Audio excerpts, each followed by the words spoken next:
Ada Jambu Alas. Monggo, Mbak. Pokoknya Semarang itu gemblidik nyenengane nyanyi. Jok khawatir dan tentunya Mas Rizky, Mbak Chandra bersama Pak Martiono, tentunya dari kami di Mas Toti dan AJS Campur Sari. Mohon bisa undur diri lain kesempatan ketemu lagi dan tentunya jumurung ing donga dumateng panjenengane tansah bagya mulya tumapa ing gati tutuk anggenipun mong putra wayah ing berkah sadayanipun. Amin. Monggo Bapak.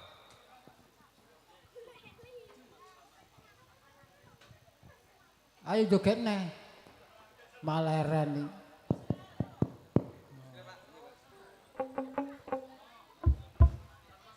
Beli koncone kok.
Ucapan terima kasih banyak dari keluarga besar Bapak Martiono Desta Ibu dan tentunya dari kami Mas Rizky, Mbak Chandra.